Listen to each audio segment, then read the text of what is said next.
Drive yourself mad. Yeah, Exactly. All right, cool. Let's jump straight in, guys. Welcome back to the Brothers Geek Out podcast. This is the Geek Out Session. Today we've got a special guest on. We have been talking back and forth. We have mutuals. We've seen each other's works. We've got Gallagher photos on. Thomas, massive thank you for jumping on, dude. I know it was last minute, but thank you so much for jumping on, man. Oh, no worries, dude. Not a problem at all. It's absolutely fine. I've been really looking forward to it as well. So awesome. So yes. So we have like mutuals, we have cross paths, but haven't actually physically met in the flesh yet. But I know we will sooner or later. Oh, no doubt.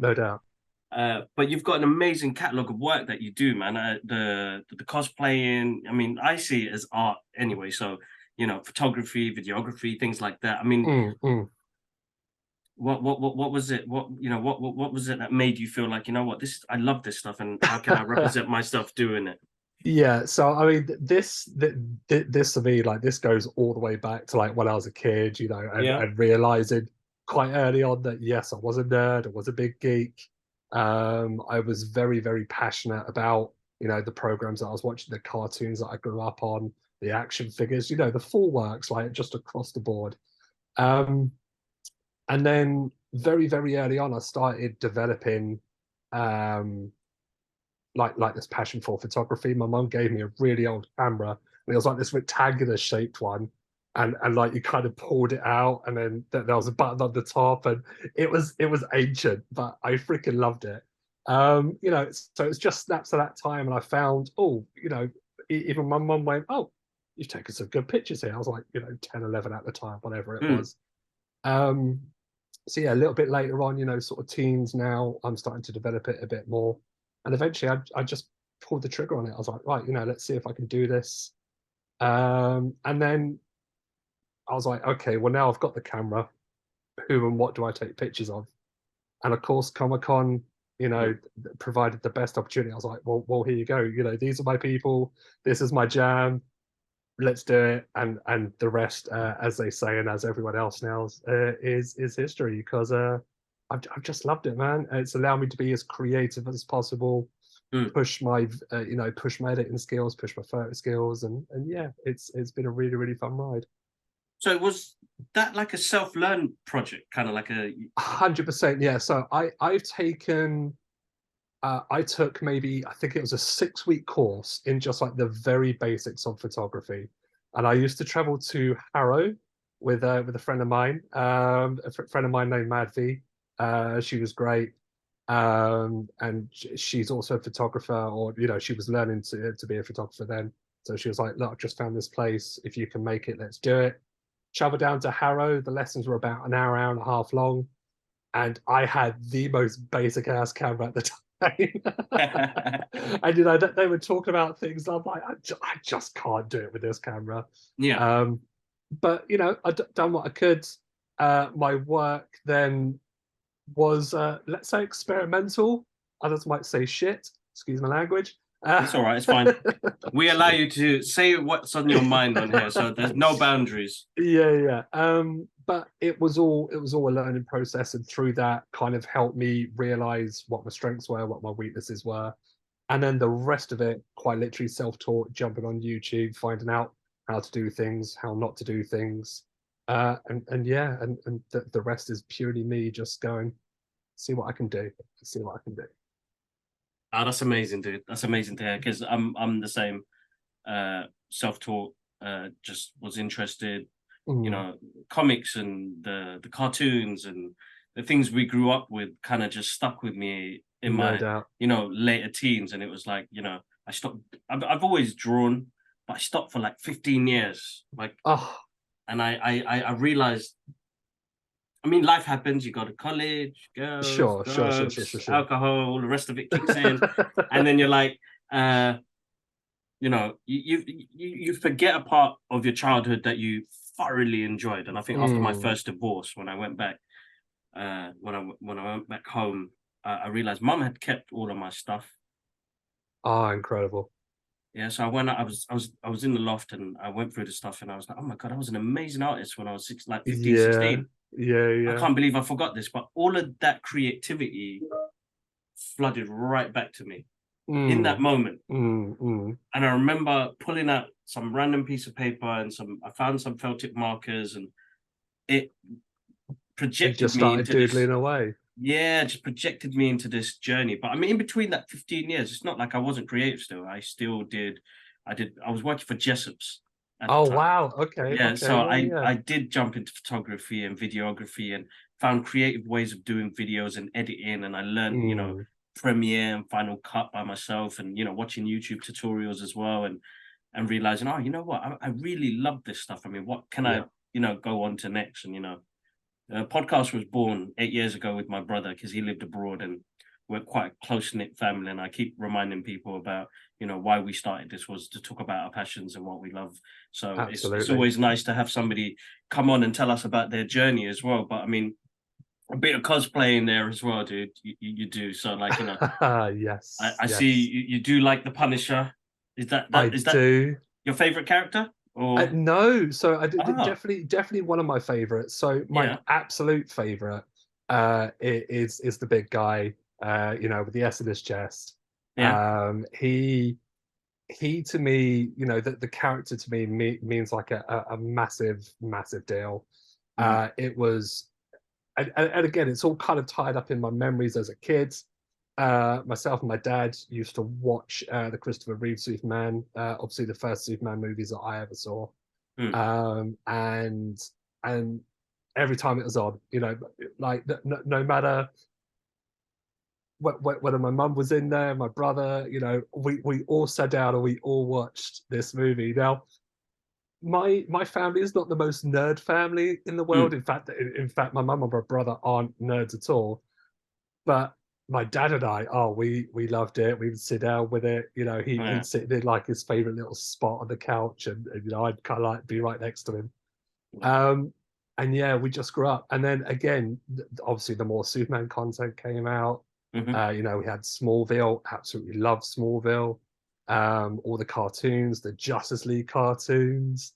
And I'm actually rewatching the Justice League cartoons like now because they're on Netflix at the moment. So Awesome. I'm just kind of going through that. But yeah, big guy. The more I grew up, however, then I started kind of expanding my list of catalogs. Grew up on the X-Men 92 cartoon, Mhm. and still to this day I will argue that is probably peak cartoon era. Yes, agreed. With 100% yeah, agree. 100%. That Iron Man, Fantastic Four, Yes. just a Spider-Man of like, Oh oh my god. yeah, yeah. So yeah, Superman, my absolute favorite. I actually recently, just as a chance to plug it, I don't know if you can see Oh, it on sick. here. Yes, I can see the Kryptonian on there. Yeah. So I got that just the other day. Um, and Nice. and yeah, just I've kind of taken the ideals of Superman Mhm. and applied that to real world life. But I do have my darker side. I think everyone does. Yes, we do. Even And Superman does. even Superman does, Yeah, exactly. But yeah, Punisher, one of my favorites. It was a nice, easy cosplay for me to do. Loved the Netflix series, very good. and John Burtnell. And just that vest he had, man, was just, oh, it was incredible. And I had to I do it. rem- no, it's a great cosplay.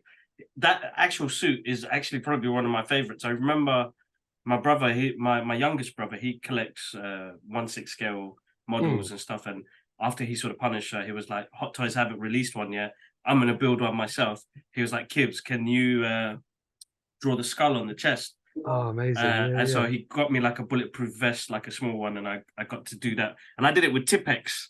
I remember Ah, because I was so excited, and I was like, "Oh, I don't have no paint markers," and I did it with Tipex. But I'll show you guys an image. I'll flash it up on here. But yeah, that show was absolutely awesome, and it's a very cool cosplay. And my brother, he's even though he's an anti-hero vigilante guy, it's my brother's favorite. My brother who lives you abroad, gotta his be, man. favorite. He's Mm, like adores Frank Castle. mm. He's in the Crossroad. Well, they killed him off in the comic books. couple times now. Yeah. So like now they've got. Did you hear about the new one? Yeah, so I've seen the updates for the new one. Yeah. I'm a little bit behind, but I know kind of what's happening. Yeah. Yeah. I know obviously about the war with Matt Murdock and Daredevil Yeah. and Yeah. stuff Yeah. like that. So yeah, yeah, yeah. I'm It's uh, interesting. I'm not too sure what to make of the new guy, but time will tell. Yes. No. And Definitely.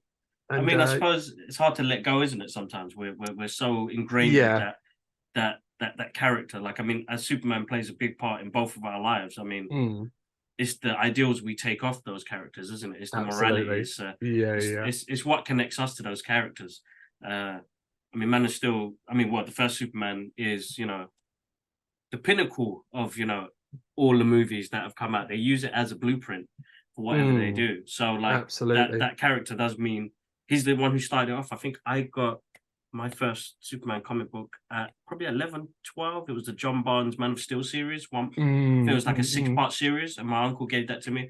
And all I can remember was just drawing that Superman when he leaves his mum and dad like flying in the air. It's like probably one of the most iconic parts. I actually designed a poster that has that image because I drew it so much as a kid. Uh, Wow.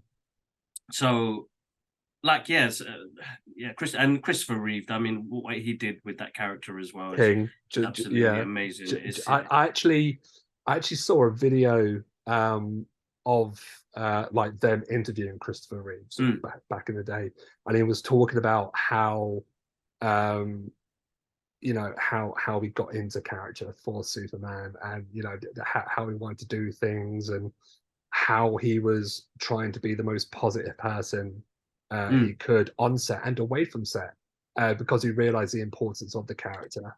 And it's like, when you've got an actor doing that, it shows that they really love the character, they yeah, understand the character, yeah, and yeah, just you can't. And as much as I love Henry Cavill, and I do love Henry Cavill with Superman, Christopher Reeve is just he's just there, man. Like he is, he is he's essentially the Robert Downey Jr. Of DC. Let's put it that way. You know what I mean? exactly. No, totally agree, totally agree. There's no other person that same thing. I adore Henry Cavill and Mm, all the Supermen that we have got in the journey. I mean, absolutely. Tom Welling, what he did Oh, for Smallville, brilliant, even brilliant. though it took him 10 seasons to fly, I was still invested.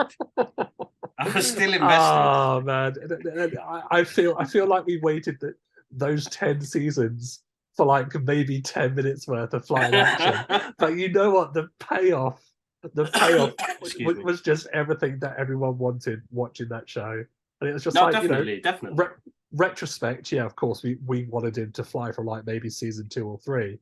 But but no, seeing him in a But it's a suit, making him great, fly was exactly. It's a great character journey, and I think mm, people forget that when now that we're like, I personally think we're oversaturated with the amount of stuff that we get on the screen now. sure, sure. Yeah, that's just me personally.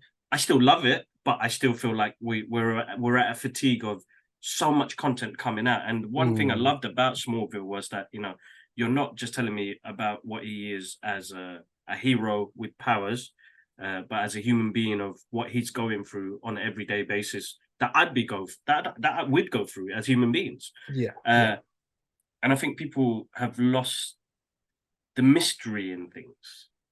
Mm, and mm, and mm. and and I love that in the comic books. I love that in TV. I love that in movies. That there's a mystery to it that makes my mind work. It's like Christopher Nolan's Oppenheimer. Like Oh, everybody came out of that cinema and had a conversation, and Nolan has done that with every single film he's made. he That has. Yeah. even with the Dark Knight, the Mm, conversations. I mean, I saw Batman Begins, which personally is my favorite Nolan film. mm. As much as The Dark Knight is a great comic book, actually Yeah, great movie. It's a yeah, great yeah. movie. Batman Begins, the way he did things in a non-linear time format, going back and forth, and talking more about Bruce and not Batman. I Yeah, yeah. absolutely adore that journey. It Uh, humanized the character like a lot. yeah. And I really like, and I remember saying this, it was the most grounded Batman movie I think I've ever seen. And Hmm. again, me and you, we grew up on the Keaton Batman. but 100% just Batman Begins, and then obviously subsequently The Dark Knight as well. Just it was just so grounded. I saw it twice in one day. Oh, like, dude, I came out of the screen. Yeah, I went straight to the next one, right? I'm so glad I wasn't the only one. Yeah. Don't worry, but Nolan's got something amazing where he keeps you mentally engaged and visually engaged as well. So like, it was like, I remember coming out of that screening with my friends and I was like, fuck, I can't believe I just seen what I've just seen. I'll catch you guys later. I'm going to go watch it again. Yeah. And I remember the person at the ticket was like, I swear you just went and saw it. I was like, I have to see it again. Yeah. And then, I think I watched that in cinema like 12 times. So it's my favorite. Yeah. The soundtrack, the visuals, like I just, for some reason, I related to Bruce on a different level. And, The Dark Knight did the same thing to me. But then Inception, that was another movie that I ended up going in the cinema straight away after the next screening, because I was amazed at what Nolan did, and then Interstellar and so on. And like, I feel like it was engaging cinema, and what he did with a 3-hour movie with Oppenheimer was put us in the first person, made me feel exactly what Oppenheimer was feeling at the time when he was building towards it, and the aftermath after it, and the in-between. It was like, we don't get character development in some of the content that we get with, like, the comic book stuff at the moment now. And I feel like it's like just creativity on that form, and there's so much going on that side of the world when it comes to Hollywood and the strikes and things like that. Absolutely. Everybody deserves their piece of the pie, so I support them 100%. Yeah. But yeah, they've pumped out so much that it loses the quality. And I think we're seeing that more now with the Disney Plus shows than what we've ever seen before.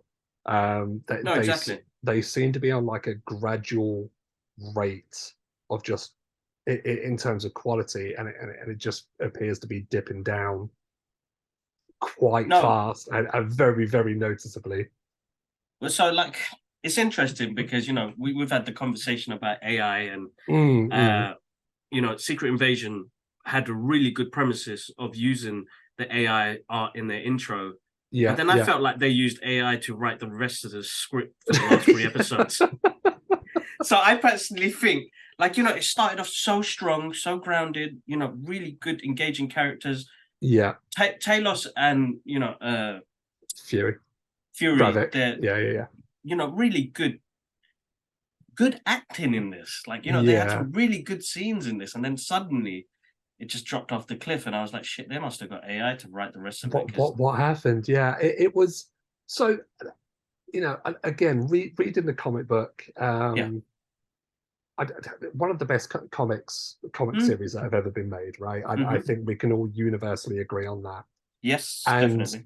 And going into the show, I knew that we were not going to get anything like the comic book. Okay, just because in terms of how they done it in the book wasn't going to be possible in terms of the MCU. The scale of it is too big. The scale of it way too big for a TV show, right? So automatically that's got to sort of bring down your expectation levels anyway. Okay, now when the first sort of 2 episodes came out, as you said, very grounded. It was like, oh, okay, bit of espionage, bit of thinking, guesswork, going backwards and forwards. The opening scene from episode 1, I think, to me personally, was the highlight of the series, because it was just so masterfully done. And at the time you were like, oh, he's been a Skrull this whole time, like because it made you think. And the thing is that if they had continued that along the entire series and made it an espionage type thing, made you think the whole time, kept you guessing the whole time. I mean, let's be honest, we all figured out Rhodey was a Skrull quite early on. Very early on. Sorry, excuse me. No, that's all right. Sort of quite early on, and it's just like I needed more from the show, No, which they could have done, and I'm not sure what it was to what extent they kind of fell off track, because it was like Talos and Nick Fury's bromance was the heart of that show, and I feel like they touched on some really big subjects that is happening in the real world right now. I mean, that scene on the train when they talk about humanity accepting Skrulls, you know, that's for everybody. That we can't Yeah. get along with each other, let alone trying to introduce a new species to it. No, Like, was exactly. such a really good And premise. I mean, that's what certainly Marvel do in their comics, but that is, you know, you see aspects of that in all the other shows and in all the other films. But then they just kind of dropped that Yeah. after that episode, and then, you know, obviously Talos ended up dying anyway, and it's just like, no, that was the engaging stuff. Everything that you were talking about on that train is everything that we as the audience want to, you know, want to see, want to hear upon, you know, want to digest it, think about our own morals and our own concerns and everything. That's what makes the engaging, you know, like the engagement within the show. And then to me, Gravik became less and less and less like a threat. Yeah. As you know, as the show sort of progressed, the bit where they're trying to assassinate the president in his convoy, I really enjoyed that, because again, it was very engaging, and the way that it was done and the way that it was shot, excellent. But there are some massive plot holes, and unfortunately, when you do sit back and look at it, and you're like, well, okay, from those couple of engaging parts that we've spoken about, there's everything else. No, exactly. You know, 6 episodes is not enough. 30 minutes is not enough. No. To even if you ground the story, it's still not enough time to kind of explain the threat, I suppose. Yeah. Because you're doing it, you know, introductions, first 2 episodes, 3, 4, 5, 6, 7. You know, it's an absolute mess, and it's like Marvel have suffered that. I mean, I feel like my favorite shows that have come out of it, which felt like it had time to breathe, was WandaVision, Falcon and Winter Soldier, Loki, and I do have a soft spot for Moon Knight. Yeah. You know, I have not many people give that a lot of credit, and yes, it had its, you know, the downfall towards the ending, and everything felt rushed. But I just, you know, Oscar Isaac's portrayal of the character and what he was going through, and you know, grief and, you know, depression and things that we go through in humanity. You know, it's a great way to introduce it into, you know, I mean, Marvel is supposed to represent what's outside of our window, but sometimes it's a bit too much. But, you know, I love what they did with that character. I love the suit. I love, you know, I'm a visuals guy, so when I see that, it's like, I'm going to go to my sketchbook and do this drawing. But it's a bit of a weird one. Oh my God. You sneaked in. I was going to say, I saw a sneak in just pop up in the side. I'm like, oh, hello. Sneaked in. Laura, silly girl. Bless her. I was wondering what's going on. There you go, guys. I've got this little bundle of joy that sneaks into most podcasts, but as long as everybody, you know, I did an interview with Matt Reeves before the Batman came out, and it's probably one of like it's a really great moment to geek out with somebody at that level, where you feel like, you know, that's Hollywood status and the rest of it. But he's your normal everyday geek as well, which is amazing. He could talk for hours. Like they gave me like 10 minutes, but he could have I knew he would have went for like an hour or two because of how much he loved that project. But in the moment, my daughter did the same thing. But because I didn't have the background blurred, all you saw was her lifting up her toy piano, bringing it into the middle of the room, and she's like, "Daddy, I'm going to play you a song." And I was like, I'm in the middle of, and Matt Reeves was like, you know, it's all right, dude, go see your daughter, don't worry. Deal with her first, daddy first. And I was like, oh, amazing guy. But she really put me on the spot there, and I was like, she was like, I need batteries because it wasn't working. So I was like, so cool that she could sit there and play with it, and I can do this interview, and, you know, it works out really well. But yeah, really cool guy.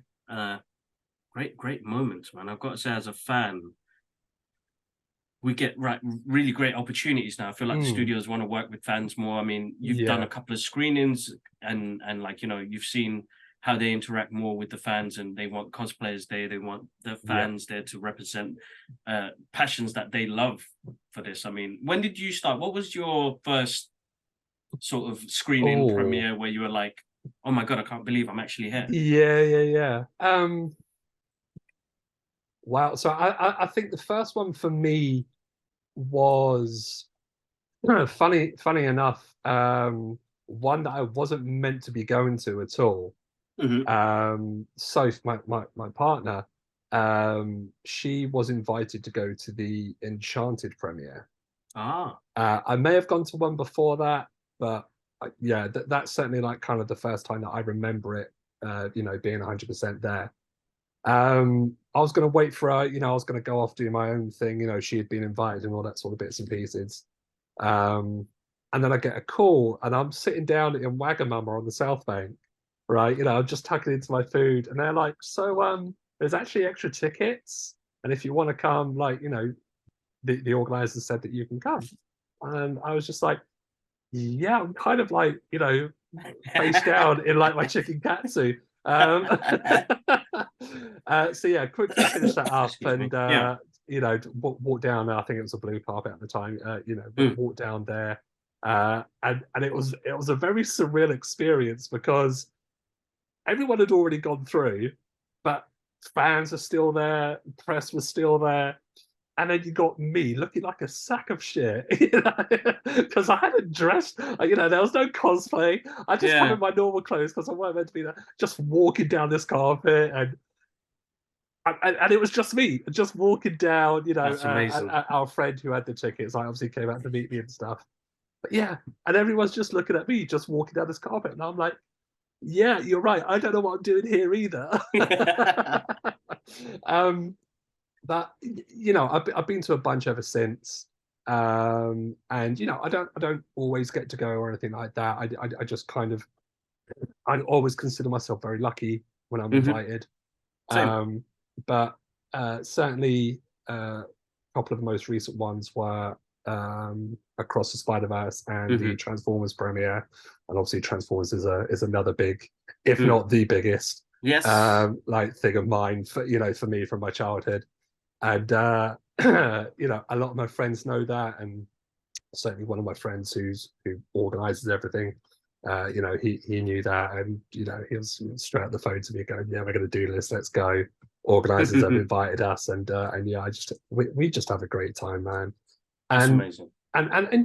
that's kind of what it's all about. I feel it heightens the event. You've Hmm. got a load of passionate fans there, cosplayers. If we're Mm. cosplaying, yeah, No, it just heightens the event, I feel. no, of course it does. Of course it does. I'm always humble and excited, and Mm, there's a lot of gratitude that I give to the studios as being a fan, because you know all I offer is a fan's perspective of something, and I'm happy that I still get the content that we get now. mm, And the fact that you guys can drop me an email and say, do you want to come to watch this? Do you want to come meet this person? It's a great honor. I mean, shout out to the guys at DC Comics in the UK. You guys oh, 100%, yeah. really, for me personally, as an artist, as a person who's been a fan, well, still a avid fan of the Mm, product, that, man, I never thought in my entire life, like, I'm 41 years old, that I'd be standing there with the director, talking to a director, talking to somebody that is passionate about creativity, absolutely, and yeah. and giving me that opportunity.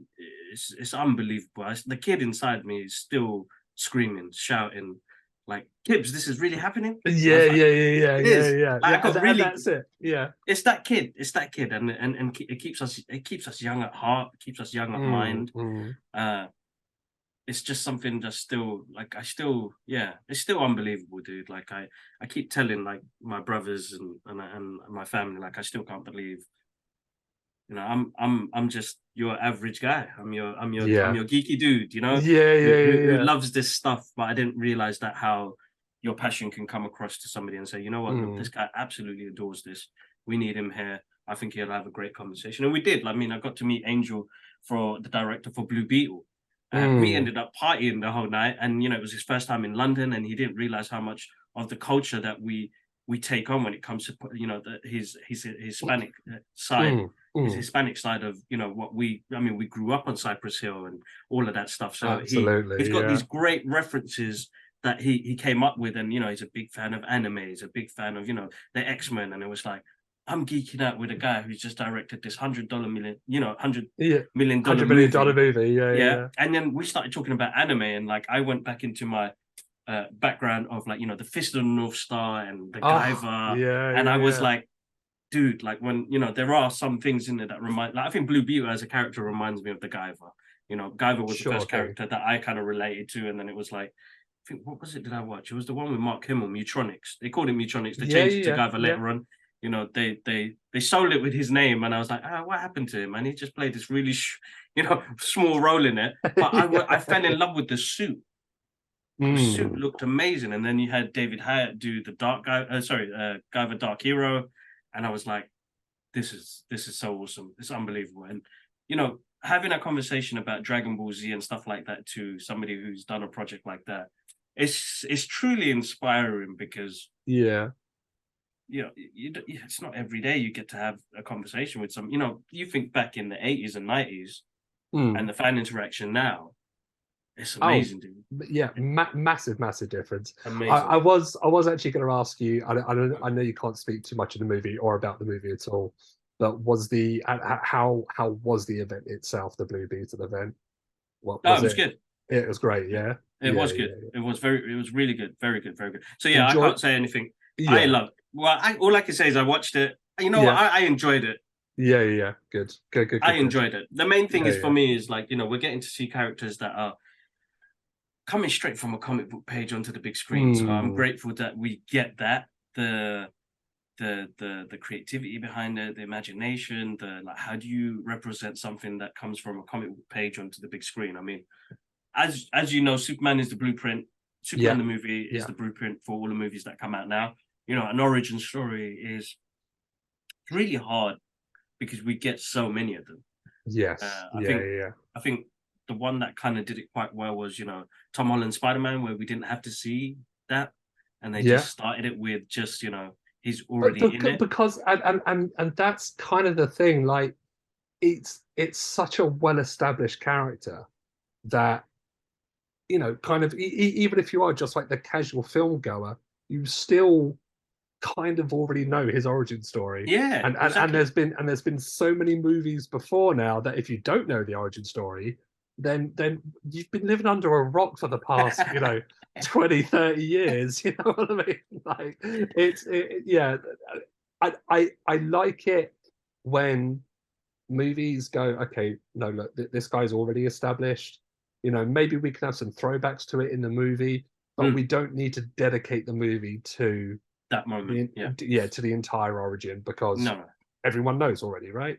Exactly. Um, Exactly. and obviously with certain characters like Blue Beetle, that's probably what they've got to do because he's not certainly as mainstream as say what Superman, Spider-Man, Batman No. are. No. No. And as you said, because he's quite literally jumping off the pages of the comics now to the movies, they're going to have to explain who this kid is, right? Mm. For the casual moviegoer. Yeah. Um, Exactly. but Exactly. yeah, I like it. Um, Batman Begins, you mentioned it earlier. Again, not so much of an origin story, No.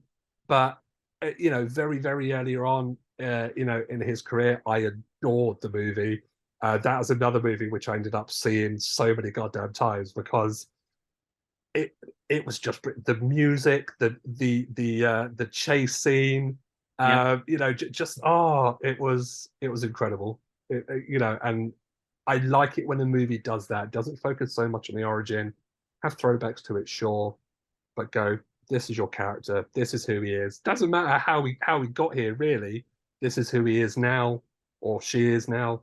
Let's go for it. Let's just run with it and see what kind of movie we can get. And I I think know it's again, good. They're I good. think me and you can agree the Batman was an incredible movie. Oh, dude, like Yeah, insanely good. Like yeah, insanely. Like the only thing I wanted more was the narration. I don't know yeah, why. It just because it yeah. had that sort of It noir was feel so to it. different. Yeah, So I it was was like, you so know what? different. Like my brother, he loved that beginning. He was like, that's what got me engaged. As Mm, soon as he started talking about, the night, I was like, shit, this is awesome. yeah, And it's amazing. I mean, you got a guy who, like, I mean, Matt Reeves has put so much love into the character. Like, I'm a big fan of Nirvana, and I was like, you had Bruce Wayne listening to Nirvana while he was taking his costume off. I was like, Yeah, this is yeah. insane. I was Incredible. like, I was one of my questions. It was like, what was it that made you think, like, I'm gonna put this track right here. This is gonna be his song. And he said the same thing. It was while he was writing that script, he had that track on repeat, and he was like, "This is perfect for this Batman," and Yeah, he just yeah, put yeah. it in there. And I was like, "It's amazing that you could take out elements of your creative process and pop it into the script as well."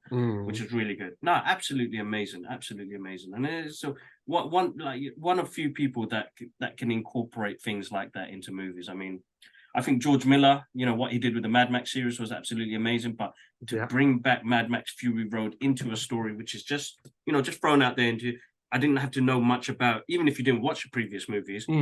This guy has just thrown me into a race right now. My heart was Yeah. pounding in that movie. I think I watched that a couple of times in cinema. I loved what George Miller did in that. He encapsulated like this moment in time, like lightning in a bottle, dude. Like, it's like Yeah, very one of much my so. favorite films in the past, that decade anyway, when it came to action, because it was like he and the colors, and it's a beautiful movie. And Oh, even in black stunning and movie. white, Yeah. the black and white version they brought out is stunning as well. So I'm starting to enjoy the noir look in movies. I think James Mango did Logan in black and white as well, Mm, which is amazing as well. mm. Another great. I wouldn't even call it a comic book movie.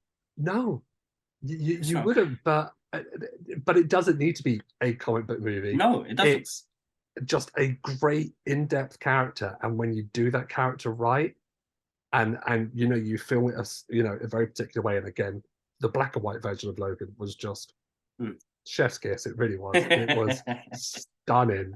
Um, and yeah, and that's it. Just don't focus on it being a comic book movie. Just have this really engaging character, Mhm. film it in a very particular way, a very particular style, and you will have um you'll have the audience flocking. You know what I Of mean? Like course. like that they will want to eat it up, see it several times. That's where the Matt Reeves Batman, that's where that succeeded. It was so different. And again, the Nirvana song, it was such a different side to Batman that we had never seen before. The Exactly. narration, we didn't really get that. Yeah. And they either focus on it being a superhero or an action movie, and it's like, well, actually, no. If spend a bit of time, do something different, and it will just capture us. It did. And He's a yeah, detective. It's what we want to see. He's a detective. exactly, He exactly. does detective stuff. Come on, let's see him. Let's see him do that. And yeah, something that will. Mm, I remember coming out and be like, that's not anything that we've seen before. Nothing like we've no, seen before. no, Nothing like we've absolutely. seen before. So it's amazing that we got that. I know we jumped into like the movie scene and stuff Mm, like that, but a couple of premieres and screenings that you've done sure thing. with your photography, and you do a lot of the comic cons. And what is it that inspired you to kind of like say, you know what, I want to take pictures of people? And Mm. I know Comic Con was the place, as you said at the beginning, where it was like, these are my people, this is who I, this is my, this is my This shit, is this is my jam. Yeah, this is yeah, my yeah. jam, like, this is what I want to be doing. Like, I mean, how do you, like, when it comes to picking characters, and when you do Comic Cons, like, you've got a special, you go to a place, you set up, you let people know you're there, and you take photos? Is it like that, or? So, it's really changed and adapted, Mm, sort of, over the years and time that I've been doing it. So when I very first started, and very first started going to cons, I, when I first started taking my photography seriously, I was going, I was having like this internal sort of thought monologue with myself, going, okay, well, now what do I do? How can mm, I take this further? How can I develop my skills? How can I keep pushing myself? yeah. Um, and I do a lot of street photography as well. Good. So very very often I'll go somewhere, usually up in London for the moment, just to inflation and cost, blah blah blah. But yeah, go there, take pictures of buildings, people, whatever I find eye capturing, Mm, that's what I do. Um, and I could have carried on doing that, and I'm sure that could have, you know, I could have really built on that and stuff, and I still do. But at that time, I was like, right, I wanted something a little bit more eye-catching, color, Mm. something that's going to interest me, um, and that's kind of where Comic Con came into it. And when I first started going there, I was a little bit of a nomad, always wandering around, not in any fixed position, asking people if they wanted their pictures taken, all that sort of stuff. Yeah, yeah. And there was a few people that took me up on it. I met a whole bunch of photographers at my first con, uh, and that was great. Some of which I'm still friends with nowadays. Um, then when I started going to MCM, I was like, okay, well, let's have a bit more of a plan now. So I'd set myself up in one location. Okay. People would book slots with me. And then, I'd say, well, this is where I am, or I can come and meet you, but this is where I am. And I would take pictures there. That started to become insanely busy for me, to the point where I wasn't eating and drinking, which is a big no-no at a con. And I wasn't seeing the event at all. I was, and at that time I was paying money to get in. Yeah. And I was just like, okay, well, this has got to change. I was coming away from the weekend really tired, absolutely exhausted, not eating, drinking properly, and props to my friends that would bring me food and water throughout the day because they'd seen that I just wasn't giving myself a break. Um, and yeah, so again, that changed, and I've taken almost, I guess, like a step back in terms of how much I shoot at con. Me dedicating time. I'm much more now. Okay, if you want to shoot me, that's cool. Just come and find me. Or say, drop me a message, go, hey, where are you? And I'll tell you where I am. And that, just like that one tiny thing, has now helped me enjoy the event more, see the event more, and reduce the workload from the weekend as well. No, I don't blame you, because editing is hard. It's mad. it's Editing is hard. Yeah. Excuse me. But I still enjoy it. I've still got a backlog of photos, but that's more because there's a technical problem on my end. Okay. And I don't know whether you've noticed, but on the video it looks like I'm looking up rather than down at the camera here. But that's because this is my laptop camera, but there's nothing on my screen. Like my screen stopped working, so I can't really edit photos. So I have to hook it up to the TV for the moment. Okay. But because it doesn't actually accurately reflect what's on my screen, the colors, yes, that's right. The colors, and I've tried calibrating it, and I've got it as close as I'm gonna get, but it's still not the same. So that's held me back quite a bit. And there's obviously a cost, and of course there is. Of course there is. No, I totally understand you.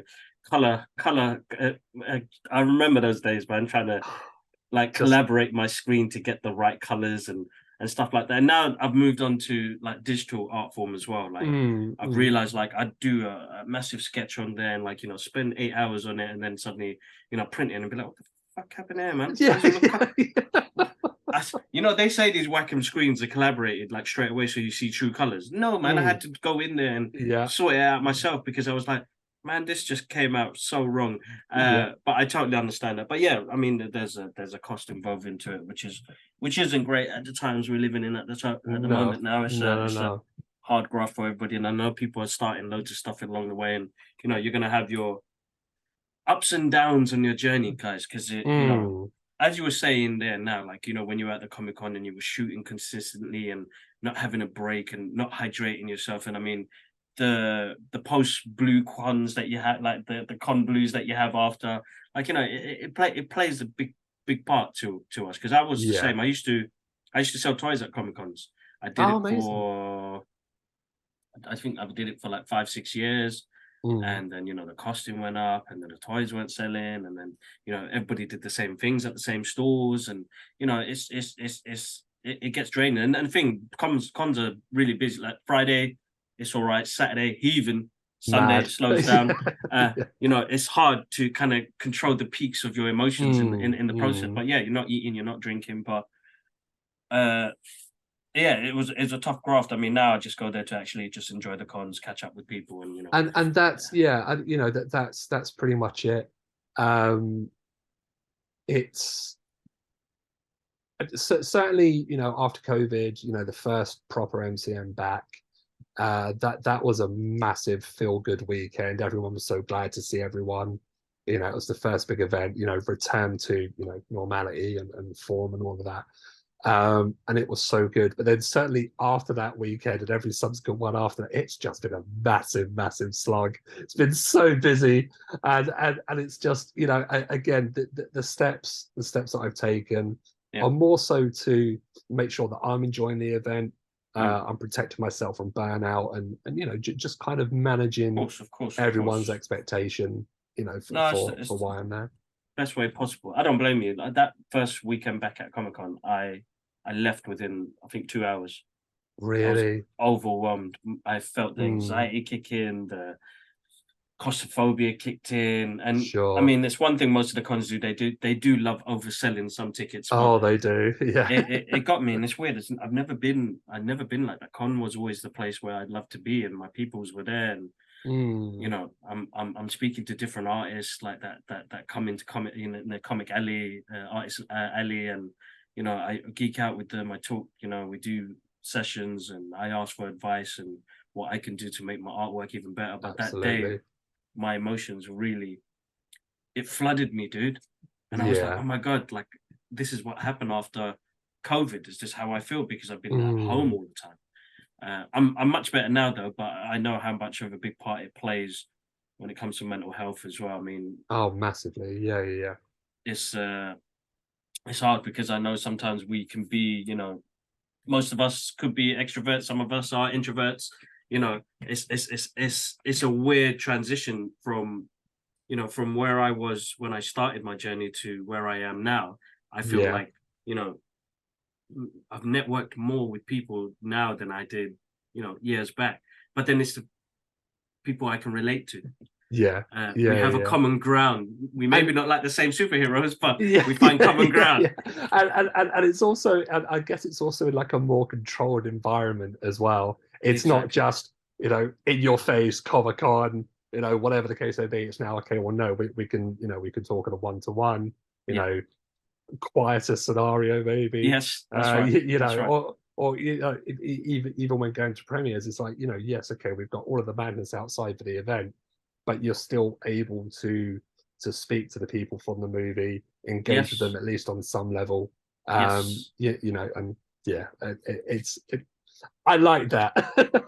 Yeah. Same here. Same here. Because it gets overwhelming. I think when we met, I'm butchering his name, and forgive me, Angel, if you're hearing this, but No, I know it's pronounced in a different way, but it's spelled Angel, so I'm gonna call you Angel, dude. So it's all right. But like, yeah, it gets overwhelming. You do a day, you do 2 days, and you meet, you yeah. geek out, and then back to reality slap when I went back to my work. The next day, I was like, oh man, I'm feeling it right now. This is Yeah. but then like it's the experiences you take on and you go from there. But I mean, me and my brother, we're quite big or advocates of mental health and mental health as well. I Mm, mean, mm. for you, when you, as you said, you're bogged under with so many projects at the moment, and the amount of workload you've got, and the images you've got to edit still, and it probably plays on your mind. I mean, just to Mm. give some feedback to the listeners and the audience, like, how do you, we have our bad days, that's just Of course, of the course. Yeah, yeah. the nature of it. How do you deal with some of your moments when you're like thinking, oh shit, Oof, okay, so I mean, I won't go into too much detail, no, but no, no. certainly the beginning part of my year was actually very, very tough, Mm, and I think well, I can tell you for a fact my mental health was non-existent, hmm and I've bits and pieces happen. I've had therapy. I'm kind of back to, as you That's can good. see, back to a level where I could do this. That's good. That's good. Good on you. Good on Yeah, you. Good yeah, on you. absolutely. And that was important for me, but it it was a massive eye opener for how I deal with things, how I choose to approach things now. Hmm. And yeah, photo editing is plays a massive part of that. There are so many things that I want to go do. Mm. um I actually was the director of photography for my first indie film project, really. um Nice. and that was a little while ago, and it's someone that I've shot with before, doing photo work. And she was like, no, absolutely, I'd love to work with you, let's do it. And it's, for me, that came after, like I said, the beginning of the year. And I I look at myself now going, okay, well, that side of me was back then. I've learned from that experience. Hmm. I keep myself in check more. And if Hmm. I need to stop or I need to slow things down, then that is what I do. Perfect. Perfect. When my screen went on my laptop, that sent me spiraling again. I was just like, oh no, like, now what am I going to do? I've adapted. Mm. I'm using the TV screen. It's not the best thing in the world, but it will do until I can get everything else sorted, No, of and course. at least get through. And I think certainly, patience is a big key, for me, and maybe for others as well. But to have time with yourself, to be realistic with yourself, I think it is another important thing for me. And to not be, and I'm very, very guilty of this, as I mentioned earlier, trying to be a people pleaser, Hmm. in the sense of trying to meet everyone else's needs before meeting the needs of Yourself. me. No. And that's, again, I took steps before everything happened. I've reduced my workload. I do things a certain way now. I've, certainly at cons, it's come find me if you want to shoot with me, Hmm. but there's no booking slots or anything like that. And Okay, good. you know, that's helped me up here. I don't Mm. walk away with so much con blues now. I certainly don't walk away nowhere near as exhausted as what I used to be. And yeah, and that's what it is. Just applying that to more real world. Just be realistic. Be patient with yourself. Hmm. And I think that's how I'm going to continue to move forward. Work smarter, not harder. That's right. Exactly that. Exactly that. There it is, guys. There it is, guys. That's amazing. Listen, dude. I could go on. I know Oh, we'd go no on for doubt. Yeah, hours no doubt. without Yeah, that. yeah, I think what we could do on the next episode, which would be great to have you on, is whatever movie we see next, yeah. give it a nice little breakdown. Yeah, That'd 100%. be awesome. I think that Yeah, that'd be yeah. great. That'd be great. I mean, I want to leave it on a positive note and work smarter, not harder, because that's something that I took on. Therapy has helped me in my process during my Mm, mm. times as well. I wouldn't say anything, but it was great to get a different perspective, I suppose, in Very how much so. somebody Yeah. sees me. And the people Mm. pleasing part is hard enough. That I think at one point, social media had made me come to a point where it was like, I need to please other people. And I forgot Yeah. the moment of, I go back to my early post, and it was all about what I loved. Absolutely. Absolutely. Yeah, And yeah. I think as good as social media can be, there is a lot of bad that comes with it. And I think No that doubt. brings in the mental health aspects of it, because we don't do it on purpose. Our minds just It's work like that. very, yeah, it's very easy to fall into. Very, very easy to Exactly. fall You into. start comparing your work, you start comparing with other people, and you end up like, I became judgmental, man, and it's something that I never been. My family didn't teach me to be judgmental. My No. religion doesn't teach me to be Mm. judgmental. Everybody has a place, uh, and I didn't get it at one point, and it was because I was convoluted with all the shit that I was seeing online. And hopefully, we're talking and getting my part of it, and other life, life plays it's a balance, isn't it? Yeah, So it much is. comes involved, but I mean the fact that we can excuse me, talk about it and kind of go from there has really helped me kind of say, you know what, I'm not doing shit for other people no more. I'm doing it for myself. But of course, Absolutely. uh, I'm not here to please other people. I'm here to please, myself. A bit selfish, but we've got to be selfish, man. We've got to look after ourselves in the process. The way that I see it is that if you treat yourself right and you show your passion in the work that you're doing, then you're automatically serving that to others, because that's why they watch you. They watch you to see how engaged and how enthusiastic and how passionate you are about the content that you're making. Yeah, And exactly. and social media side, that's what we want from the people or things that we're watching, Yes. just to see the passion, and then that ignites our interest, our passion, and Exactly. yeah, and that's all it has to be. It's got to be, man. It inspires each and everybody. I think I spoke. I mean, we have a good friend, Michael Ng. Michael, yeah, yeah, Uh, I got him on the podcast. I think I saw his cosplay at the Doctor Strange sure, Multiverse of sure, Madness, yeah. and I was like, dude, like, we've crossed paths, but we've never actually spoken. Let's get you Mm. on the podcast. Comic connoisseur. Oh my god. Great guy, great guy. Yeah, Oh my yeah. god. The knowledge that pours out of this guy, Mm. we vibed on a different level, and ever since then, I've got to meet a great community of people that have jumped on the Yeah. podcast, including yourself, and getting to Mm. geek out is just absolutely amazing. So no, dude, when we're free next again, definitely would be amazing to get you back on the show. 100%. We'd Thank love you for to. the time. Guys, please, where can we find you so people Oh can man, okay. So across most of my socials, if you search Gallagher Photos, you'll find it there. On Instagram, it's This Is Gallagher Photos. On TikTok, Gallagher Photos. My website is gallagherphotos.org. Twitter at Gallagher Photos. And I've made it as easy as I can for guys to find me, and it would be awesome. great to see everyone there, interact with everyone there, and Awesome. No, guys, make sure you yeah, guys go click on the links below, because I'll have all the links in the description here. And if you're listening on all the other streaming platforms that we have this on, then guys, check the description. Go follow Gallagher on his journey. He's got some amazing work up on there.